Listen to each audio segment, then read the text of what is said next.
Page 12, Wash-Day Boogie. It's a boogie woogie. Lots of eighth notes all over the place. 4/4 time, got one sharp, so we're in the key of G major. All the F's are sharp, plus there's accidentals in here. Let's do this one hand at a time and make sure we got the notes and the fingering and the rhythm. At the beginning, we're coming in on beat 4. So, and they want you in this position actually, not here, but here. Because it's 3, those, if you look at the first few notes and the fingerings, that's where it is. So it's 4 and 1 and 2 and.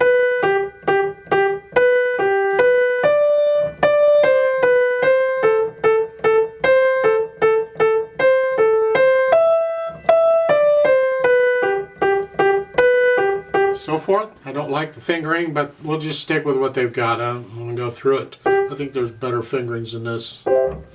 For the most part, that's it for the right hand because it's very repetitious. It's just this over and over and over and over.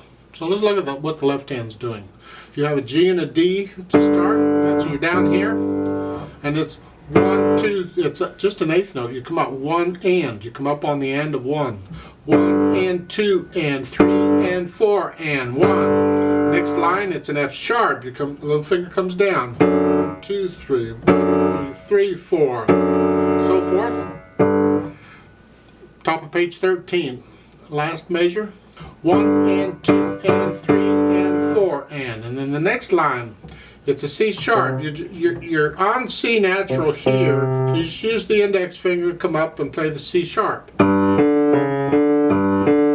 Yes, both of those C's are C sharp because that sharp is, it's all in the same measure, so that sharp still applies.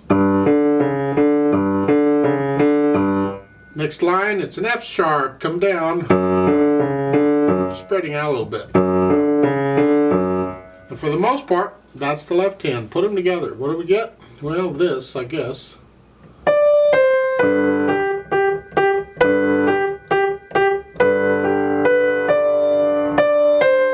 Understand the rhythm of that last measure?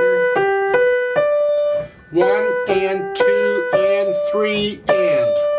See, if that confuses you, because some people I don't understand, well, take out the tie and play all the eighth notes.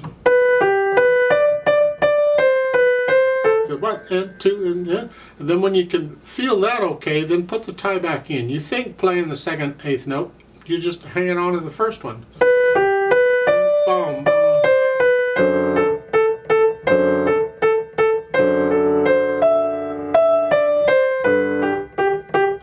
What I don't want you to do is listen to me or somebody play it and just copy my rhythm. I would prefer you be able to see this rhythm and actually figure it out on your own and have the confidence that you're actually doing it right. That's what we're after. You don't need help in copying people. You can do that on your own. Let's go to the top of page 13 here. Now it's little finger here. Come down a little bit. Those are by themselves. Lift up in the right hand. Then you back to that.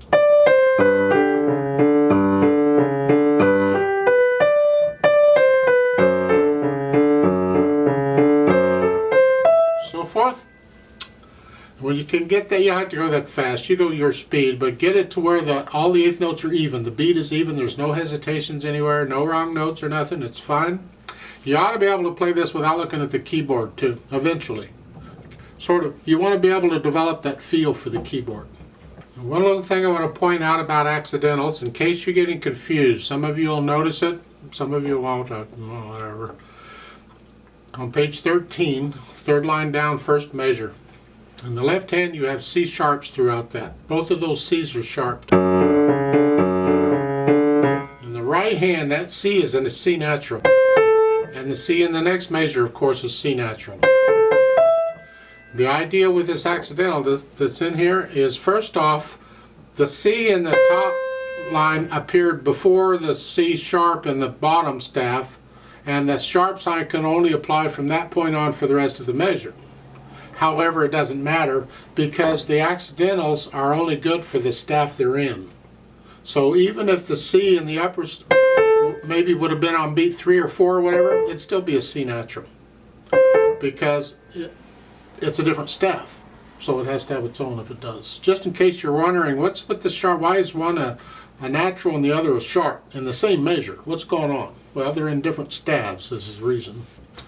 Then we can add, well, there's not any articulation to speak of except a few accents. And you just play those a little extra loud.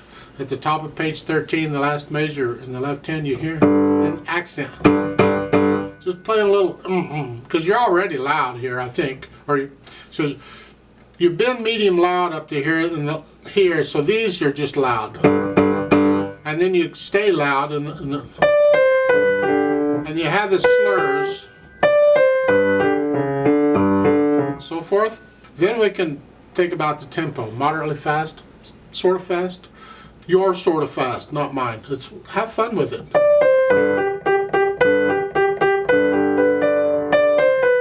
But the whole thing's got to be that way. So if there's a part of this where you're struggling with, either slow it down to get that part or work on the part you're struggling with to speed that up to the rest of it, because the whole thing's got to be one speed. Now there's a note at the bottom of page 12 that you can play this short long, like in a blues style or a jazz style. So the counting isn't 1 and 2 and 3, it's 1 and 2 and 3, and you feel this. There's no notation for it, you just have to feel it.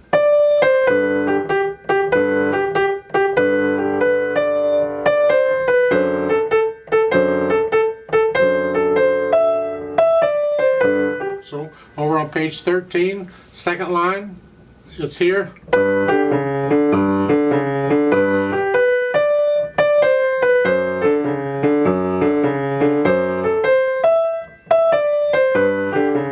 So forth.